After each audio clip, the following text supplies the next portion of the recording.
Okay, so this is Bobster's One. Today I'm gonna do you guys a little video about update on my Ducati 749s. As you can see, I've had a little problems staying off the ground, you know? Well, one problem. Anyways, and let's look at this sexy thing. I mean, just, yeah, look at that sucker. Look at it. Beautiful. Beautiful, I say.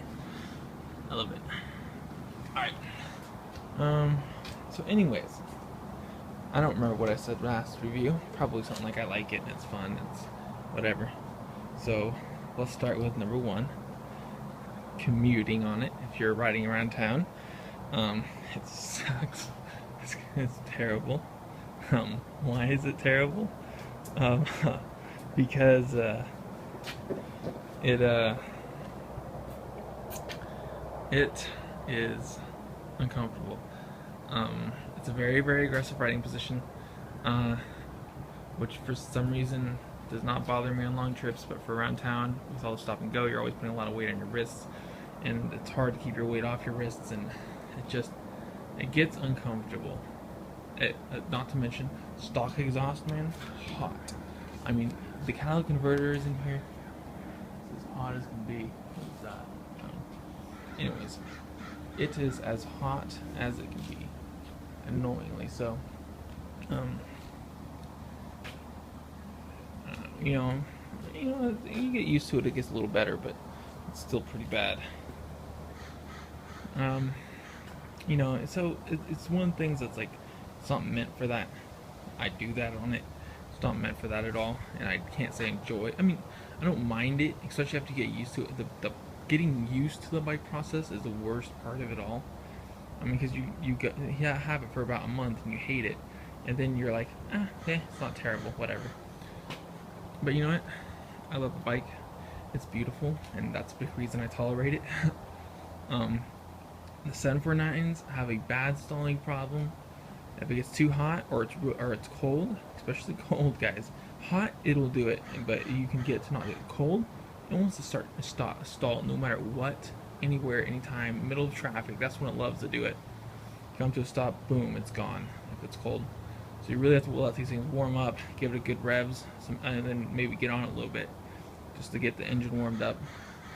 And I mean, don't get on it before your engine warms up, but once you take it out, you're like, okay, it's to a decent operating temperature.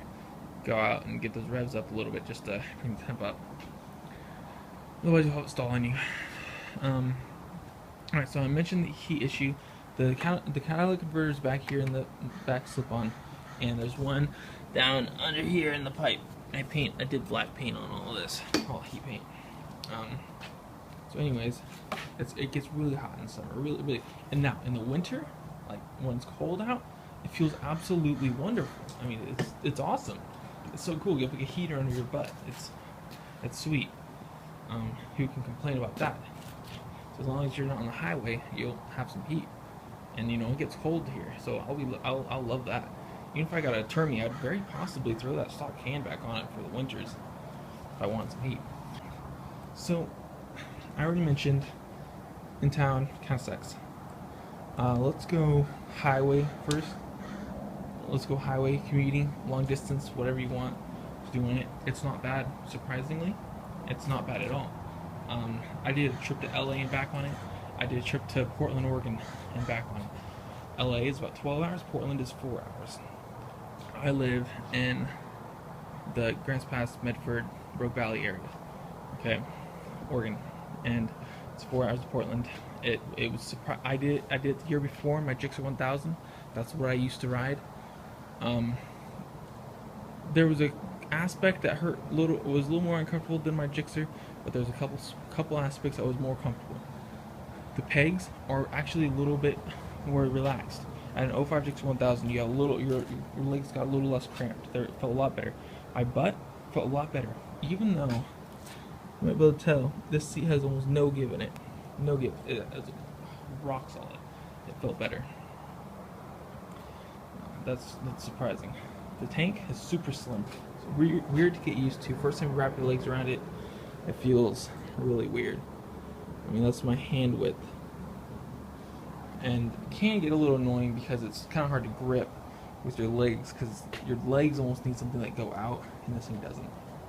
It'd almost be better if they started a little skinnier back here and got out to about that length, that width. Anyways, steering damper, stock, pretty standard stuff. What else do I want to talk about? Canyon riding. I haven't done much of it since my track day, or any of it, in fact. Like curvies and stuff.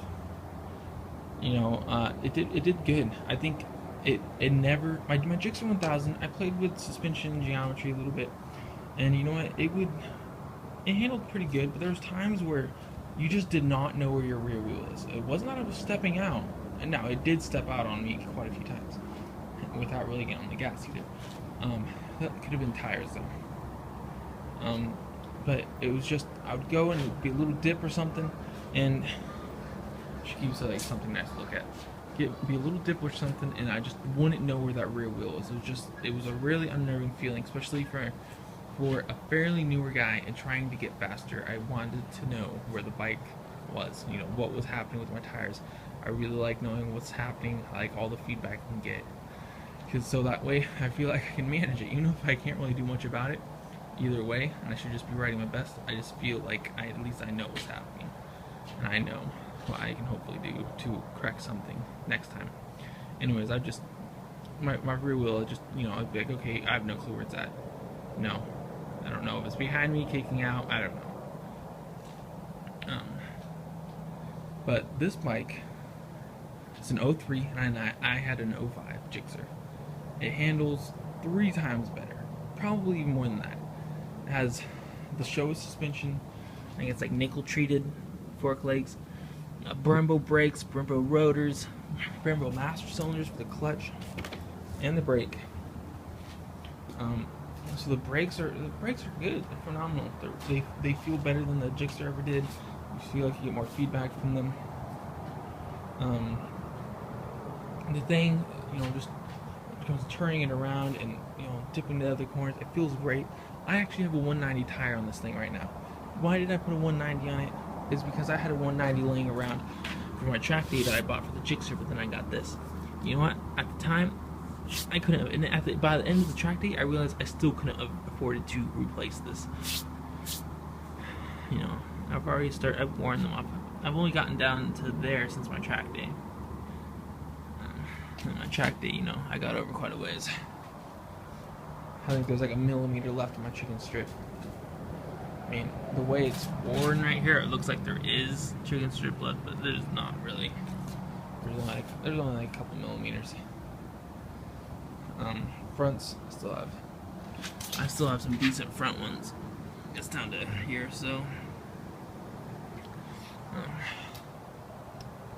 Anyways, so that's that. Track use.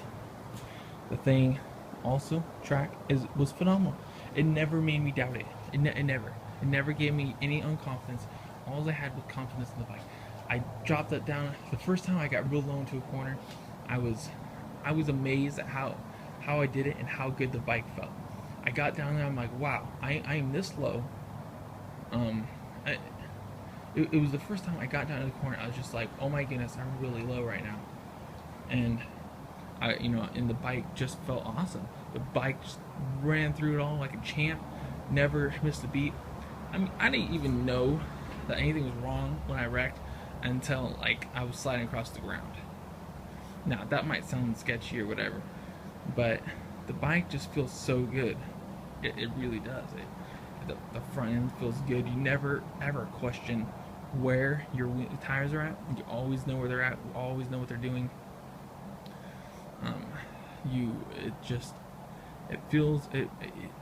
It inspires confidence. Let's put it at that.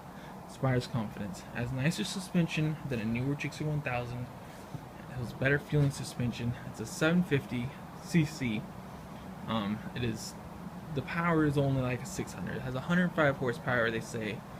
103. I know for sure it has at least 103 because I hear so many people say they for sure got 103. You know, thing rides amazing. It's, in my opinion, the best. It's one of the best looking Ducatis they've made. I like it more than 1098s, 1198s. The only thing that beats it maybe is the 1199s. Maybe, and I still really like this bike. And you know, I have an S, so it's a little bit nicer. What's different is I can adjust the rake or trail, whatever this. I have adjustable, so it'll change it, the rake and trail, or whatever.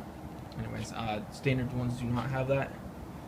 They also come with a different steering stem, which is just, it doesn't really matter. And an upgraded rear shock from the, not the Ownings, but from the standards, and you know, a little bit nicer. Anyways, it's a phenomenal bike.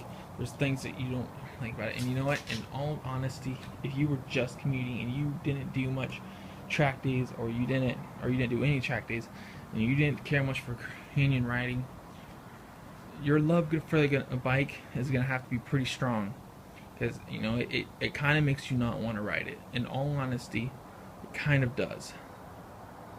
You know, that's kind of a bad thing to say, and I you know, but it kind of does. I mean, it's uncomfortable. You know, I like it, and I love riding, and I love riding it. It's a beautiful bike, and I like things that are rare. I decided that I didn't want a standard Japanese bike that everybody has, and so I got it. You know, I traded. Wasn't planning on getting it. I was wanting something different. Saw it, and I was like, okay, I'll trade for it. And then I sold my 1000 because I had another bike. You know, but at the same time, it does what I want it to. You know, you know, like I said, you know, it gets a little, but every bike kind of does get a little uncomfortable. You know, that's the truth. So, if you really don't care much for it, and you just don't love the way it looks, and you just don't love the bike, because you know they're a little more temperamental. You have to take a little more care, a little more maintenance, a little more money to take care of them. And if you don't just love the bike, then it may not be the bike for you. I mean, it's a beautiful bike, it's a fun bike, and maybe it's worth owning for a little bit, but there needs to be some love. If you just don't really care much for the bike, you're like, I'm getting a decent deal on it, then, you know, and if you're only doing commuting, again, it's probably not the best bike. But you know what? If you have a chance, test ride it. See what you think. See if you like it. You know, I think you'll like the suspension, the way it feels. Just after a while, you know. Anyways, I thought I'd make this a little review for you. Again, like I said, I love it. I'm keeping it. But it might not be for everybody. So, see you guys next time. Bye.